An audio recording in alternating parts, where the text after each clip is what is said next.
इसका बल तो असाधारण है। मुझे औरों के बल का भी परीक्षण करना होगा।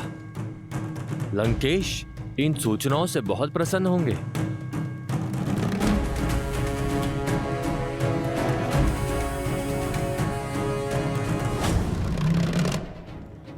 ये कौन है?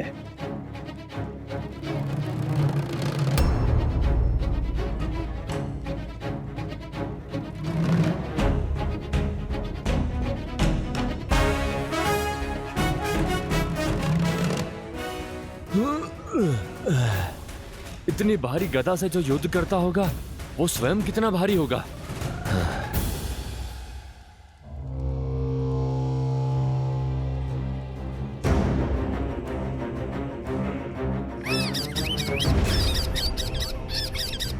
सारंग का संकेत, निकलना होगा यहां से।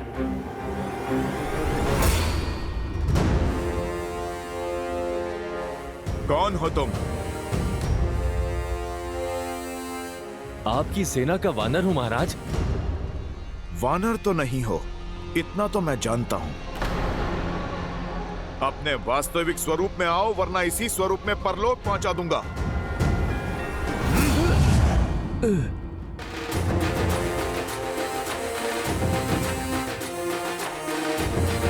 अच्छा, तो अतिथि हो। आओ, स्वागत करते हैं तुम्हारा।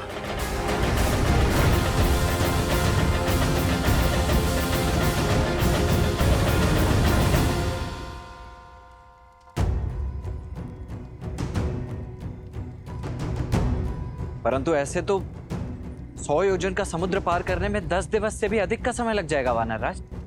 ले चलो इसे प्रभु श्री राम के पास। प्रभु के पास क्यों ले जाना? मार डालो इसे।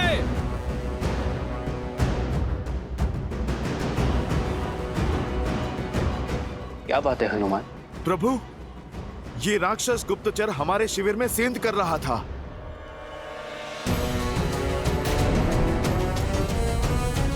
तो इसे यहाँ लाने की क्या आवश्यकता थी हनुमान? उसका अंत वही कर देते। दया दया महाराज सुग्रीव, दया। मैं कोई गुप्तचर नहीं हूं, मैं तो दूत हूं। दूत हूं महाराज। महाराज रावण का संदेश लाया हूं आपके लिए।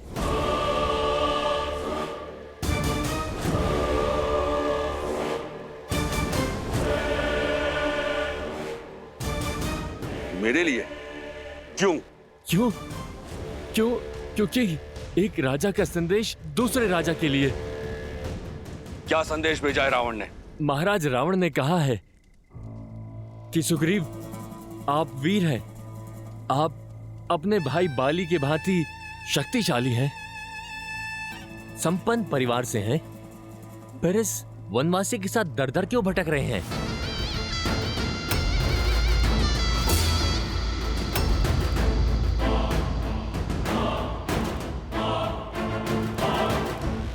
एक वानर राज को यूं वनों में घूमना शोभा नहीं देता।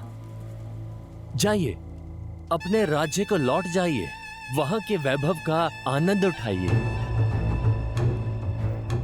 लंकेश ने कहा है कि मित्रता अपनी बराबरी के लोगों के साथ होनी चाहिए। आप एक राजा हैं और लंका के राजा की मित्रता को स्वीकारिए और इस वनवासी का साथ छोड़ दीजिए। लंकेश का वचन है कि आपकी और आपकी प्रजा की सुरक्षा वो स्वयं करेंगे।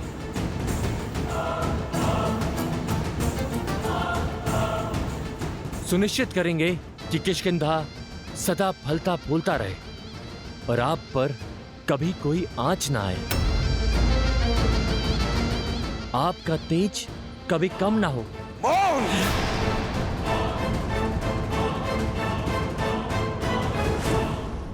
मुझे लगा था रावण बुद्धिमान है, परंतु उसने सिद्ध कर दिया कि वो मूर्ख है, मूर्ख। यदि तुम्हारे सर्वज्ञानी महाराज में तनिक भी बुद्धि होती, धर्म बोध होता, माता सीता का हरण कर कभी वो प्रभु श्री राम का शत्रु नहीं बनता। और क्या लगा उसे कि मैं इस संदेश के पीछे छिपी हुई इसकी मंशा नहीं समझूंगा, उसका छल नहीं समझूंगा। ये संदेश नहीं, रावण के भय का प्रतिबिंब है। ये सुग्रीव बाली का भाई अवश्य है, परंतु धर्म के पथ पर है। और ये सुग्रीव घर तभी लौटेगा जब श्री राम का उद्देश्य पूर्ण होगा। और उसका परामर्श मैं बिना लिए ही मान चुका हूं। मित्रता मैंने उनसे की है जो विश्वास का दूसरा नाम है, श्री राम।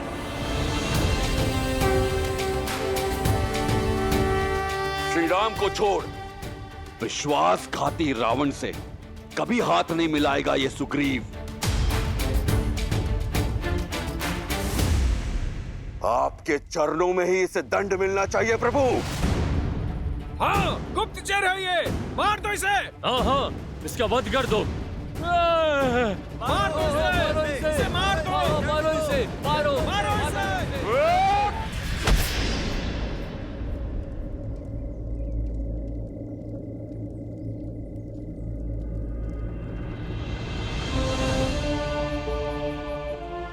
नहीं मित्र, एक दूत पर वार करना धर्म संगत नहीं है। हम राक्षस नहीं हैं। उठो।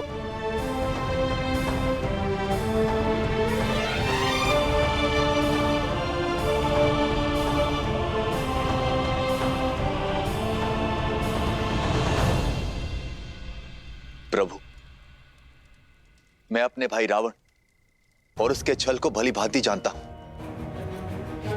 ये शुक है, लंका का सबसे योग्य गुप्तचर। आया यहां पर हमारा सैन्य बल जांचने ही है, किंतु पकड़े जाने पर इसे दूत बन जाने का आदेश दिया गया था। प्रभु, आप इसके षड्यंत्र में मत आइए। रावण का चाहे जो भी षड्यंत्र हो, मैं अपनी मर्यादा नहीं छोड़ सकता। यदि ये कह रहा है कि ये दूत है, तो मेरी दृष्टि में ये दूत ही रहेगा। तुम अपने स्वामी का संदेश लेकर आए हो ना, मेरा भी एक संदेश लेकर जाओ।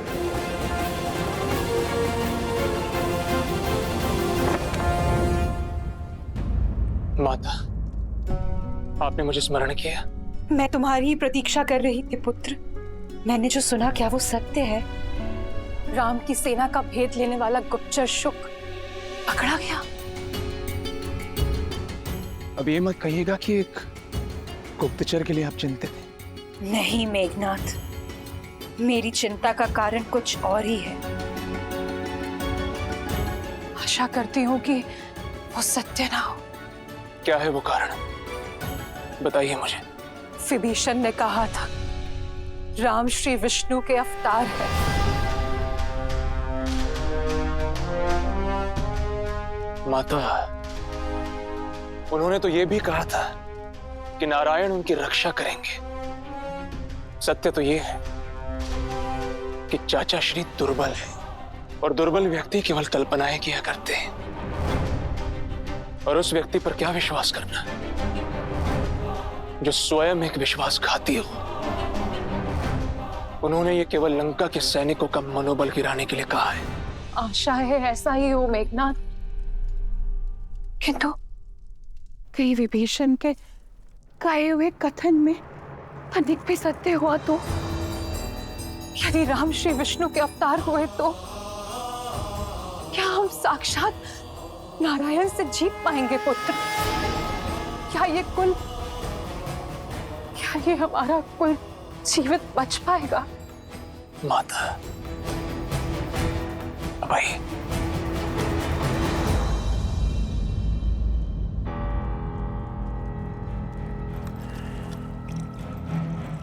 लीजिए, तनिक जल ग्रहण कर लीजिए।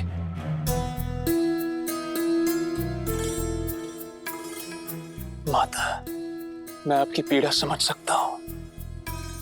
अक्षय कुमार की मृत्यु उपरांत आप अति भयभीत हैं, और आपका यही भय आपकी चिंता को और बढ़ा रहा है।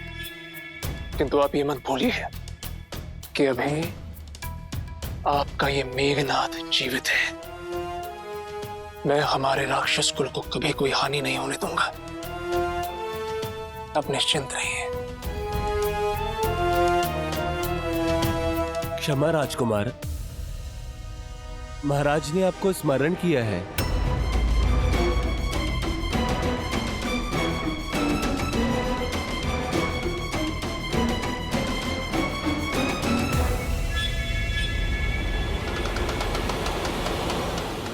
आओ पुत्र, देखो हमारा वीर गुप्तचर शूक पुनः लौट कर आया है।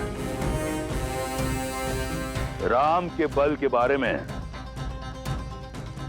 अकेले सुनने में मुझे भय लग रहा है। आओ साथ मिलकर सुनते हैं क्या हुआ इसके साथ वानरों के शिविर में।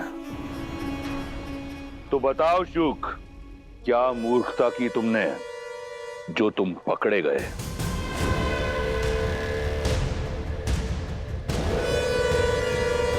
उत्तर दो।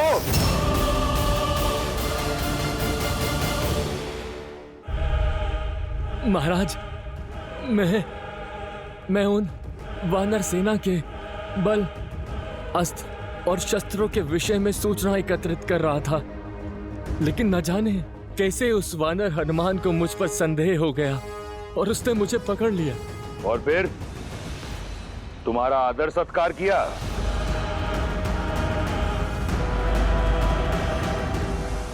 बोलो। फिर वो मुझे घसीटते हुए सुग्रीव के पास ले गए महाराज। वहां पर विभीषण भी उपस्थित थे। आपके कहे अनुसार मैंने कहा, मैं आपका दूत हूं और मैंने आपका समाचार सुग्रीव को दे दिया, परंतु उन्होंने आपका प्रस्ताव ठुकरा दिया। वो मुझे मारना चाहते थे महाराज।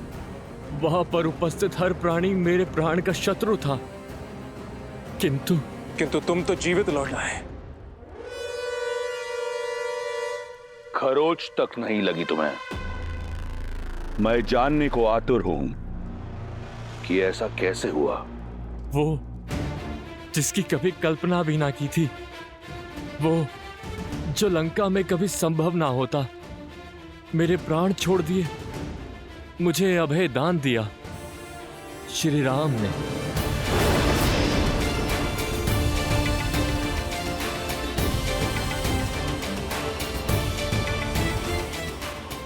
ऐसा क्या किया उस राम ने? तुम हमारी सेना का बल, हमारी दुर्बलताएं जानने आए हो ना, ताकि तुम अपने स्वामी को बता सको। मैं तुम्हारी सहायता कर देता।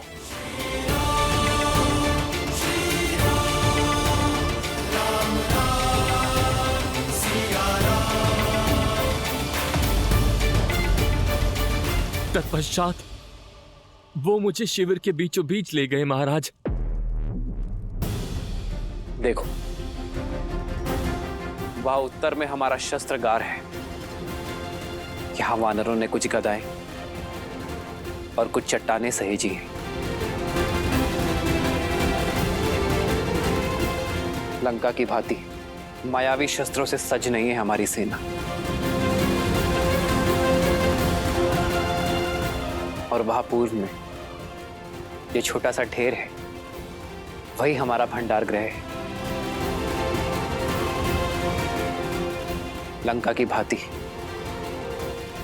वर्षों तक युद्ध करने जितना पर्याप्त अन्न जल नहीं है हमारे पास।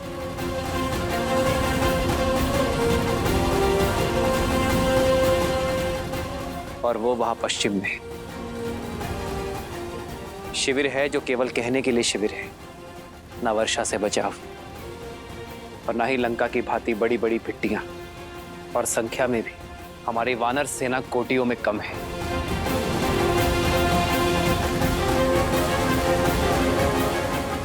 माया युद्ध और छल में आता नहीं, तो हमारे पास जो कुछ है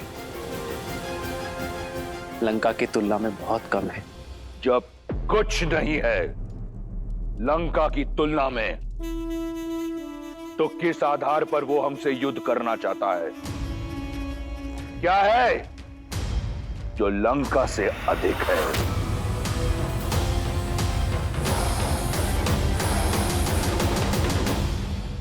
अब मैं तुम्हें बताऊंगा कि हमारे पास क्या है। इन वानरों के नेत्रों में देखो।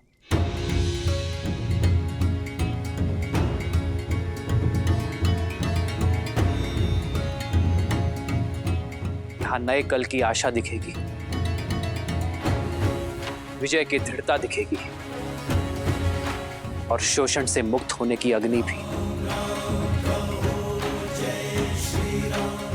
हमारे पास शस्त्र नहीं, संकल्प है, साधन नहीं, असंतोष है अन्याय के विरुद्ध। और हमें विश्वास है कि हम धर्म के पथ पर हैं। हमारे पास केवल 20 दिन के लिए अन्न, जल और अन्य साधन है। जानते हो क्यों? क्योंकि हमें विश्वास है कि इन 20 दिनों में लंका तक सेतु भी बनेगा और रावण को उसके अपराध का दंड भी।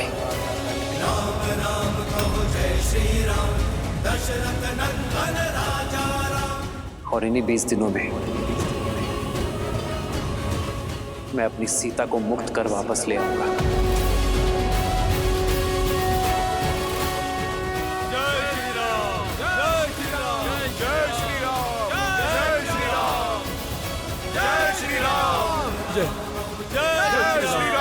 जय श्री राम, जय श्री राम।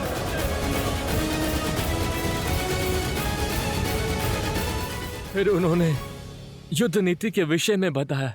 कभी सोचा भी ना था कि कोई युद्ध नीति के विषय में इस प्रकार सोचता होगा। कह दो अपने स्वामी से कि अपनी पराजय के लिए सच हो जाए, क्योंकि यह युद्ध शस्त्र से नहीं, सत्य की धार से लड़ा जाएगा। यह विजय षड्यंत्र की नहीं, संगठन की होगी। हमारे पास सागर पार करने के लिए मायावी पुष्पक विमान नहीं है, परंतु दृढ़ निश्चय की शक्ति है, जिसका सेतु बनाकर रावण का अंत उस तक जाएगा और उसका सर्वनाश करेगा। श्री राम श्री राम श्री राम श्री राम श्री राम श्री राम श्री राम श्री राम। महाराज, श्री राम की बातें सुनकर जिस प्रकार मेरा हृदय स्पंदित हुआ, वो आज तक कभी नहीं हुआ। जो विश्वास, जो संकल्प मैंने उन मुट्ठी भर वानरों की आंखों में देखा, वो किसी के भी मन में भय उत्पन्न करने के लिए पर्याप्त है महाराज। और सबसे बड़ी बात, उन वानरों के नायक श्री राम, उन्हें भान है कि वो 10 लोकों के स्वामी के विरुद्ध खड़े, और उन्हें ज्ञान है कि उनकी शक्ति लंका के सामने न्यून है, पर न उनकी वाणी में कंपन था, न दृष्टि में शंका। श्री राम क्षण भर के लिए भी विचलित न हुए, पर्वत के समान श्री राम अटल रहे। महाराज, मेरी समझ तो यही कहती है कि हमें देवी सीता को श्री राम को लौटा देना चाहिए।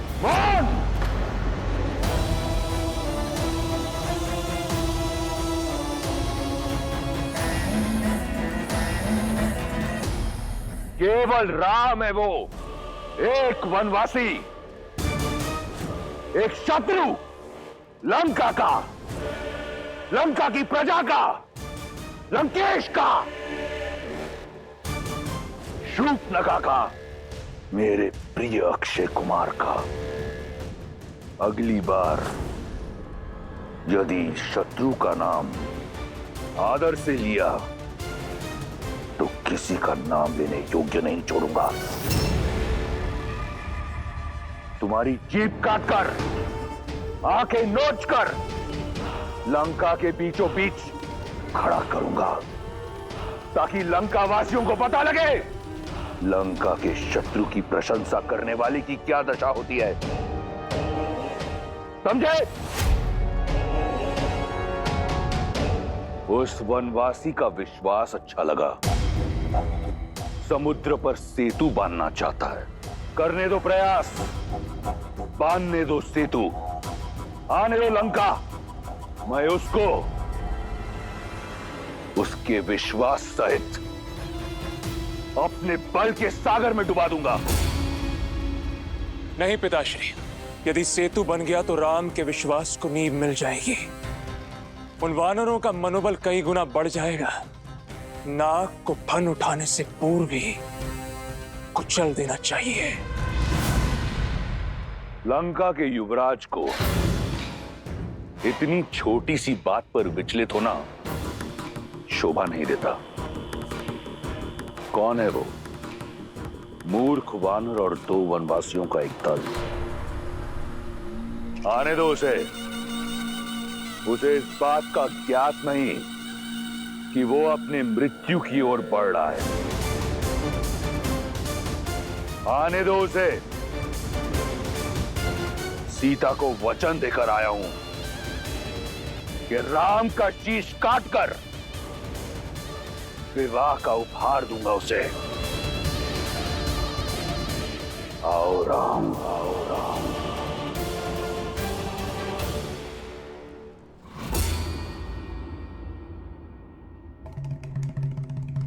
रावण के आगे श्री राम की रणनीति खुल गई। वो श्री राम को मारने के लिए सज्ज बैठा है और आप मुस्कुरा रहे हैं। देवी, मेरे मुस्कुराने का कारण यह है कि रावण के पास सब कुछ होते हुए भी वो नहीं है जो श्री राम के पास है। धर्म युद्ध लड़ने की कला, सत्य पर विश्वास, अन्याय का प्रतिकार लेने का संकल्प। रावण अहंकार से ग्रस्त हो अपने स्वभाव से बंधा है। वहीं दूसरी ओर मेरे प्रभु श्री राम मर्यादा और धर्म के मार्ग पर चलते हुए अपने स्वभाव से बंधे हुए हैं। और अब जो होने जा रहा है, या यूं कहूं कि अब जो श्री राम और उनकी सेना करने जा रही है, वो इससे पहले ना तो कभी संसार में हुआ है और ना ही पुनः कभी होगा। श्री राम की ये वानर सेना अब जो करने जा रही है, वो भक्ति की पराकाष्ठा है देवी, जिसका साक्षी संसार का प्रत्येक राम भक्त बनेगा और जिसे ये संसार युगों युगों तक स्मरण रखेगा। ऐसा क्या होने वाला है? आप स्वयं ही देख लीजिए।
ये क्या है हनुमान?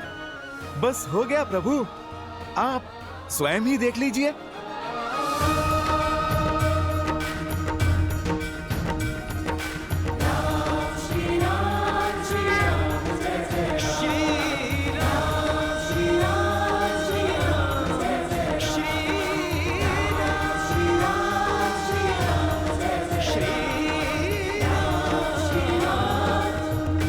इन पाषाणों पर मेरा नाम क्यों लिखा है? क्योंकि प्रभु, जिसके साथ आपका नाम जुड़ जाए वो तो तर ही जाता है, भवसागर पार हो जाता है प्रभु, असंभव को संभव बना पाता है। नल और नील को मिले वरदान के कारण पत्थर तैरेंगे अवश्य, पर प्रभु आपका नाम लिखने से ये जुड़े रहेंगे, अटूट रहेंगे। इस पे चलने वाले वानर इस महायुद्ध की समस्या के सागर से तर जाएंगे। धनुष कोटि से लंका तक ये राम सेतु अनंत काल तक बना रहेगा प्रभु। और ये प्रतीक बनेगा कि प्रभु श्री राम के साथ जुड़ने से हर संकट से सागर को पार किया जा सकता है।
रघुवर का हाथ तो हर दुविधा आसान होगी। सब लगे बनाने राम से तू जहाँ जाओ राह वहाँ होगी। तुम वीर पुरुष तुम पराक्रमी तुम मर्यादा के हो स्वामी। साथ तुम्हारा जिसके साथ तुम संकट हर लो आगामी। मन में है विश्वास तो आकाश में परचम लहरेगा।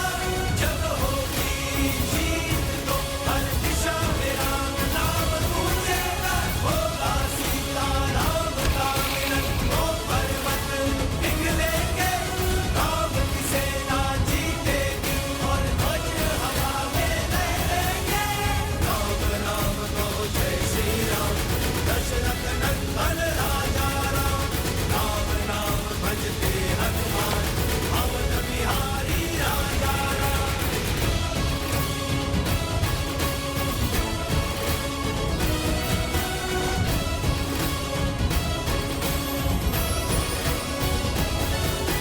राम राम कहो जय श्री राम।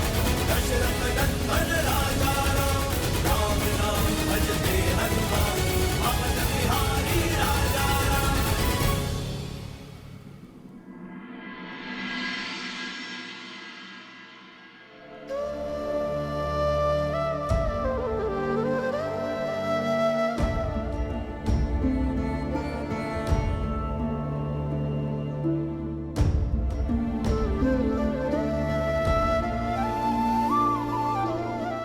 सुना तुमने? राम और उनकी वानर सेना ने सेतु बनाना आरंभ कर दिया है।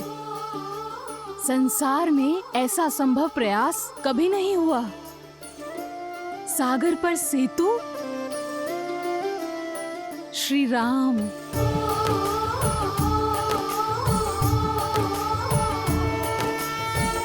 जन्म जन्म का है ये संगम। राम रतन सीता वैभव धन।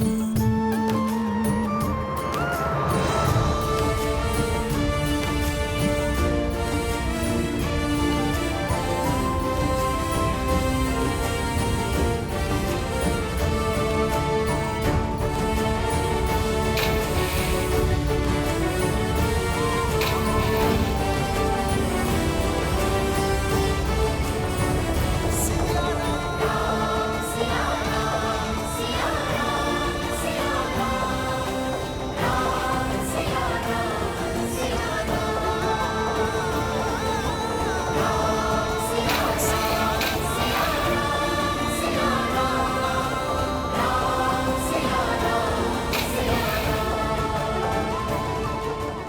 अति उत्तम नल और नील, तुम दोनों के नेतृत्व में हम शीघ्र ही ये सेतु अवश्य बना लेंगे। सब प्रभु श्री राम की कृपा है हनुमान जी। जय श्री राम, जय श्री राम, जय श्री राम, जय श्री राम।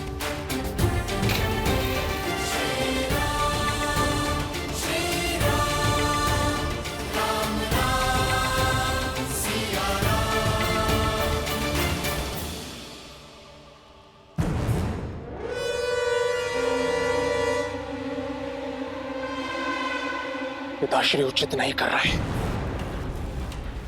अपने शत्रु के बल को कम आंक रहे हैं वो। क्यों नहीं समझ पा रहे हैं कि यदि अब हमने कुछ नहीं किया तो अनर्थ हो जाएगा। यही भय तो मुझे खाए जा रहा है पुत्र।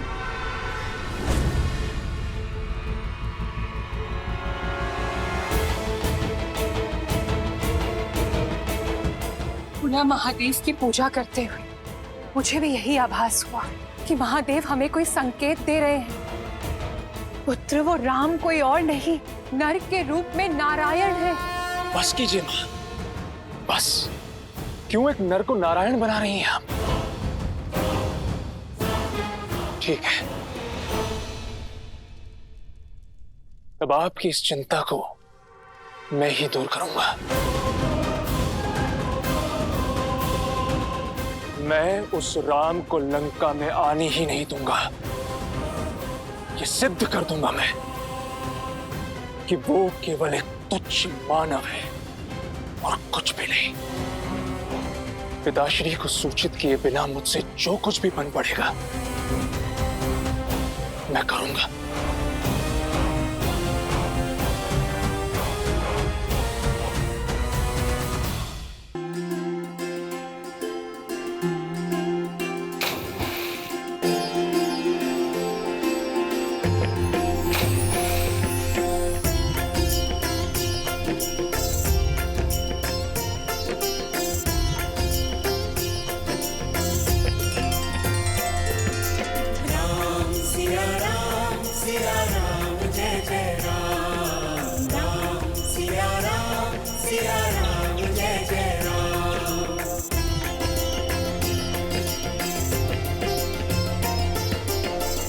अरे छुटकी, तुम दूर जाओ।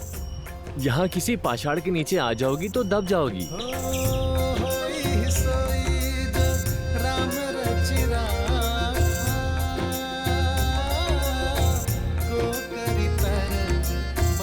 देखो तो, मुख में माटी लेकर जा रही है, जैसे इसकी चुटकी भर माटी से सेतु बन जाएगा। हाँ, हम तो बेकार में अपना समय व्यर्थ कर रहे हैं।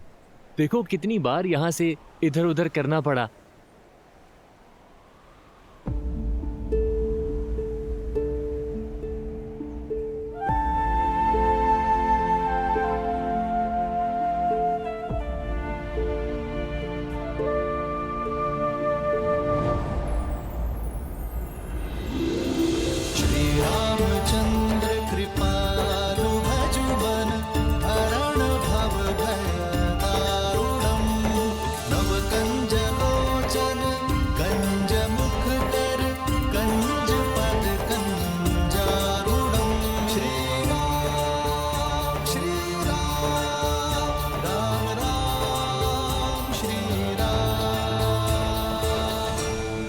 हमारे उद्देश्य में सहयोग के लिए धन्यवाद। प्रभु, इसके मुख में चुटकी भर रेत आती है और आप धन्यवाद कह रहे हैं।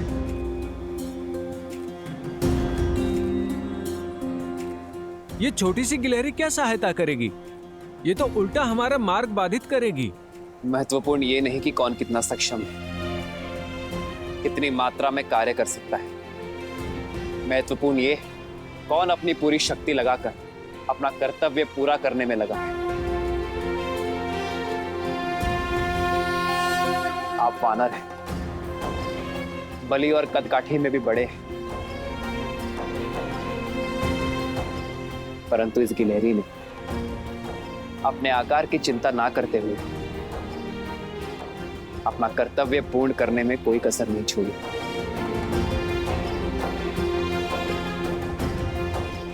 इस छोटी सी गिलहरी का निश्चय उन विशाल चट्टानों से भी अटल है जो आप लाए। जब उद्देश्य इतना विशाल हो तो छोटे से छोटा प्रयास भी महत्वपूर्ण होता है।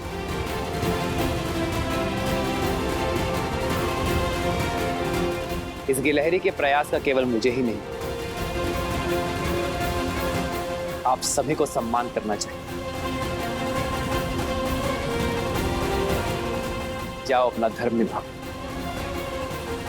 अपना कर्म करो।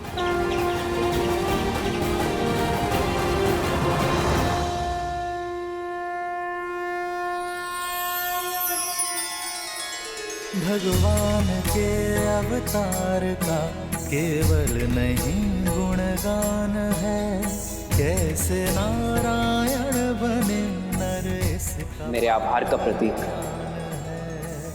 मेरे उंगलियों का चिन्ह सदा इस जाति पर रहेगा। श्री राम श्री राम श्री राम श्री राम।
कार्य बड़ा है और करना भी चपलता से है।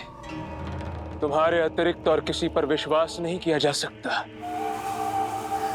सिंहनंद,